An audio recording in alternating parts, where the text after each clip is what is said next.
What is up, YouTube? Back again with another video. I am currently in Tampa, Florida, my wife and I.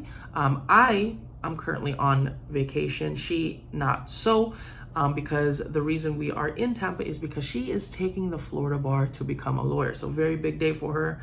I just wished her good luck, and I am back here in the hotel room. Today, I wanted to show you guys the watches that I took on this trip with me. The test takes about 2 days to do. So we got here yesterday on a Monday, and she will be done on a Wednesday. Today, Tuesday, is the first day of the test. So I kind of pretty much have the whole day to myself to go around and see what Tampa has to offer. So I brought 3 watches with me on this trip.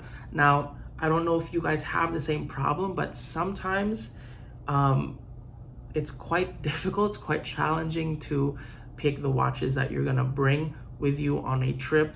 I don't know if you guys have that issue. I definitely did. I went back and forth between the different watches that I have in my collection, but I settled on these 3 right here. And I am pretty happy with the choices that I made. All right, so in just a little bit, we're gonna take it down and I'm gonna show you the 3 watches that I brought with me on this trip. All right, folks, so the first watch that we are gonna take a look at is the one that was on my wrist, and that is the DW290T. All right, the very famous DW290. I think the only difference is that this one has a different module than the DW290 that Tom Cruise wore in Mission Impossible. You can see here, this one has the 1189 movement. This I picked up actually not too long ago off a seller from eBay. He actually had 2 of these listed. In the same listing. It was like a bundle order. So I bought both of them. They have been used, all right, so they're not in perfect condition, but I wanted to check out what the DW290 has to offer, and I'm not gonna lie, I really like this digital watch. It's very simple.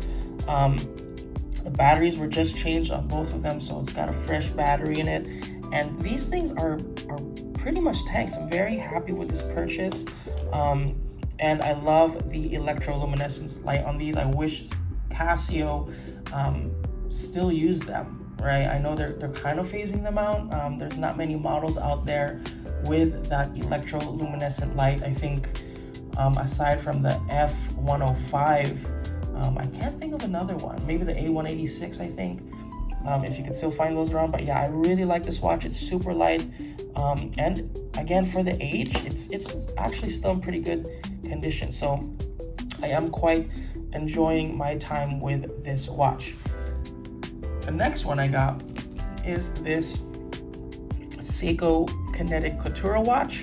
Now, this one is actually a Facebook Market deal that I found, all right? And I paid $50 for this bad boy right here, and it is ticking right away. Now, the thing that kind of grossed me out about this watch when I first picked it up, I'm sure the guy that I picked it up from, older gentleman, he wore the hell out of this thing. I had to put this thing through the ultrasonic cleaner. I don't know how many times I ran that thing, but maybe more than 5 times, because the amount of wrist cheese that was on this watch, oh my goodness, it was disgusting. But I am happy that the gentleman that I bought this off of enjoyed this watch and wore it, fully. It cleaned up pretty good. There's still might be some dirt hidden here and there, but I'm all right with that. But yeah, I wanted to try out these Kinetic Couture watches specifically because I heard the build quality was actually pretty good. And it even has that display case back, so you can see that rotor and that kinetic movement and everything. Yeah, it's just such a unique watch. I know Seiko doesn't do too much with their kinetic movements anymore, but I really like the styling of this watch. It's kind of like an everyday / dressy piece. And I love the dial layout. And it has a sapphire crystal too, so you only really see that on Seiko's higher end models. So I'm actually very pleasantly surprised with this watch. It's got a good weight. It's got some good build quality, and hey, for $50 plus the wrist cheese, you cannot go wrong with a Seiko. All right. And the last watch that I brought with me is, I would say, a heavy hitter for me. All right, and that is going to be this Omega Seamaster 120 with a stainless steel bracelet and that solid gold 18 karat bezel. Now, this was a cool watch. Really enjoyed this watch. I think I've had it for maybe about a month or two. I think I bought this in the beginning of summer. Actually, now I think about it, I did not buy it. I traded some watches for this. So a good buddy of mine, he sells a lot on Whatnot, and he posts up every once in a while on Instagram.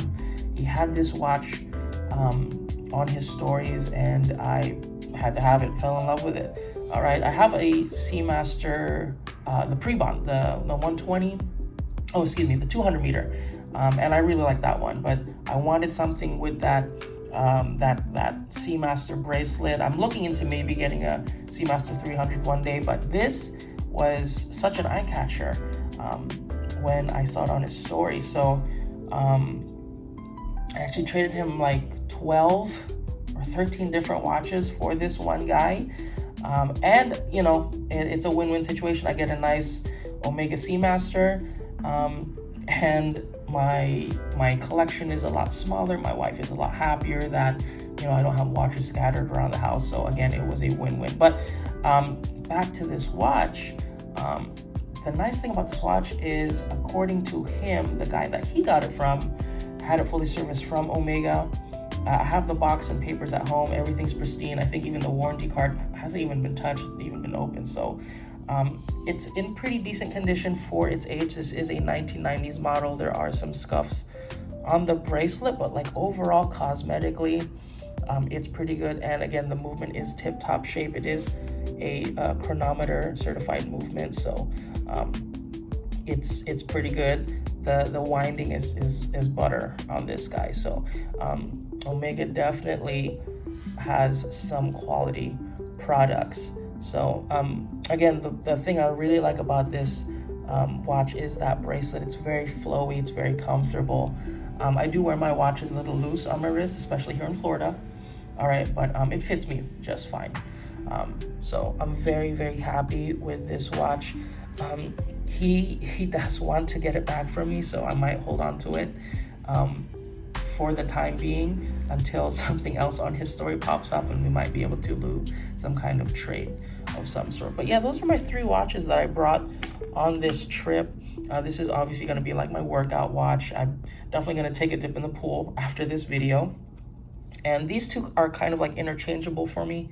I literally just got this watch maybe about a week ago, so I want to, you know, spend more time with it. But from you know, the times that I have it on my wrist, it's quite an enjoyable wearing experience. So this is a good little, you know, mix. These 2 watches, again, like I said, are interchangeable. This is kind of that workout watch, and I could also go swimming with it and everything like that. So just a nice 3-watch collection. Again, as a collector, it is hard to choose sometimes. Again, for me, at least, on what watches to bring. I think I spent maybe weeks going over my watch boxes to see what I wanted to bring. At one point, I had a Seiko Diver in the lineup. I had my Raymond Wheel Nabucco GMT in there as well.